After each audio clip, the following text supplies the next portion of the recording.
hands, gotta fight the fear. I'm the first to my better shit, thoughts provoked the new era. Become a bit terror, but my only rival is my shadow. We run the play back if it's my own error. Get low to the ground, it's getting better like I told you before. Double up a dead road cheddar. L to the J, say stay late, spin my car, me with a flush, and I'm the ace. Okay, so I just came home like 2 hours ago from watching the Super Mario Bros. Movie, which came out of only 3 days ago. It was actually surprisingly really good. Not like fantastic, it's definitely not movie of the year, but still a pleasant surprise considering it was made by Illumination, one of the worst studios currently making animated movies. So I wanted to try, tell my feelings about the film in a very different way, because this is totally non-scripted at all. Full disclosure, there will be spoilers because I will be discussing the film in its entirety, so if you just want to know what I think of it, it's really good, 8 out of 10, and I recommend you watch it, in any way, shape or form. So my thoughts are a bit scattershot, don't have a script, but I do have notes. The first thing that really jumped at me is that the animation is really good, like way better than I anticipated. It's one of the best looking animated movies I've seen recently, and it's crazy because from Illumination, they usually make subpar looking movies. Their animation style is usually not impressive.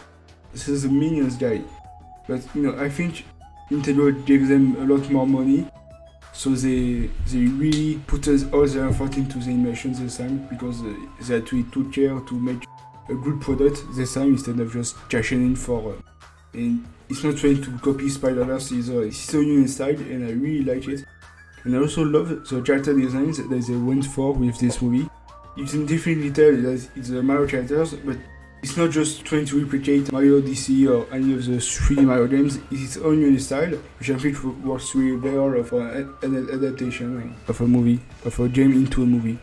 You can definitely tell that Nintendo had a hand in supervising animation so they don't fuck up this movie, like the 1993 Super Mario Bros. Movie. Another thing which came as a shock to me of how good the score is, even when not remixing Mario medleys into full orchestral scores, honestly really good.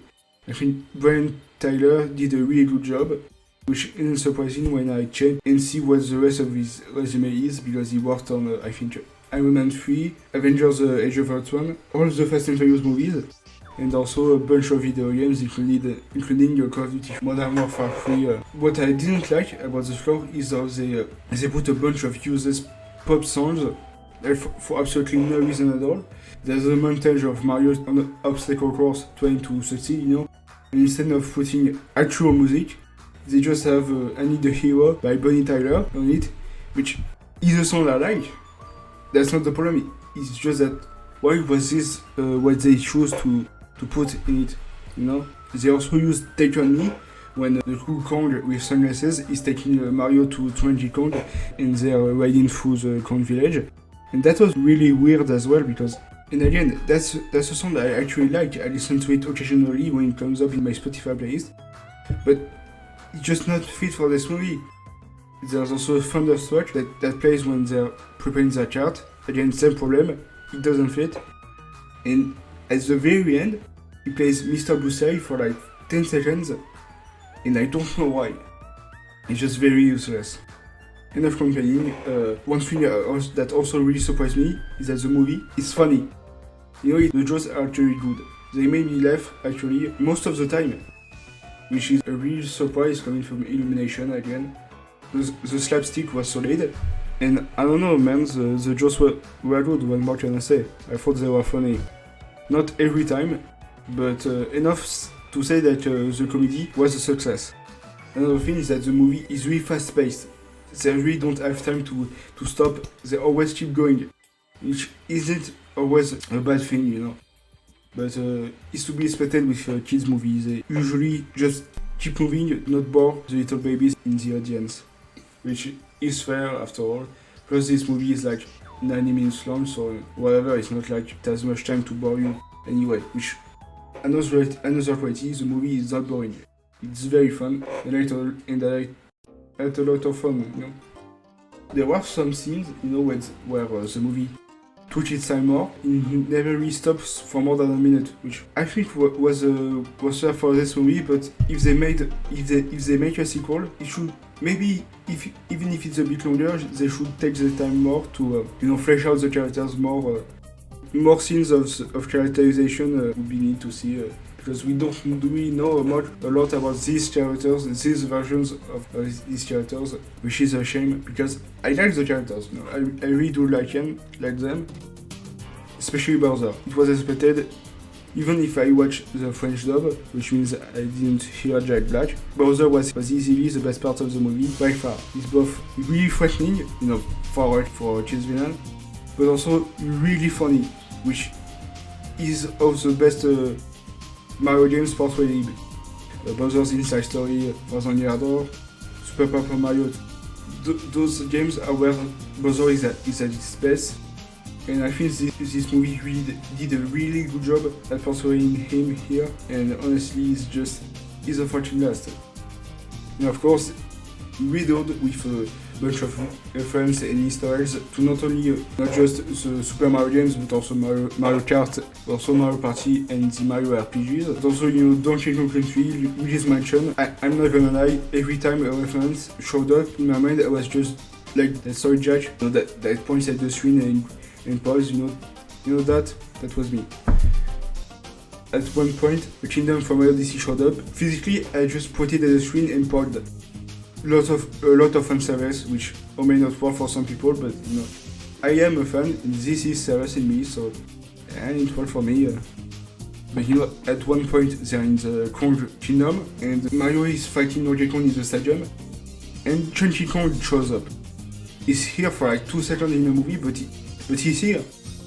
Chunky isn't dead. I also saw Funky Kong for a split second. Sea Kong was also here. And Diddy even got a voice line, which is good for him, Glad he's here. For Donkey Kong's entrance, they play a bit of the DK rap. I almost screamed in the theater. It was literally the last thing I expected from this movie, to just play the DK rap, unchanged. All the Mario enemies that showed up also in this movie were very good. And this, coupled with the gorgeous background and the animation in general, really make me want to live in this version of the Mushroom Kingdom. Also, I like the characters, but it's really a shame that they kept Mario and Luigi separate for I say 3/4 of the film, because I really like the dynamics they have in the small time we have of them together. Luigi doesn't get any character development, but Mario he goes through the basic character development. It's not the most complex or even interesting, but it's nice. It's just at the beginning of the movie, Mario's dad isn't proud of him, and by the end, Mario's dad is proud of him. Nice job, everyone. Character development. Peach was also really cool, I think. Her character was in line with her recent appearances in the spin-off games like Mario vs. Rabbids, or Mario Kart, or even Mario Strikers, which was definitely for the best. I think it wouldn't have worked as well if she was just the generic princess in that dress. Bowser sings at one point, and that was really good. I want him to sing more in the future movies, because we need more Bowser singing. Oh yeah, and also, I forgot to mention the side characters. They were also really cool. The depressing humor was epic. Kamek was also cool and funny. Donkey Kong 2. I don't know, man. I really like this cast of characters, and I would like to see more of them. Anyway, that's all I got for this. Bye, see you later. And also Bowser is very hot, please marry me.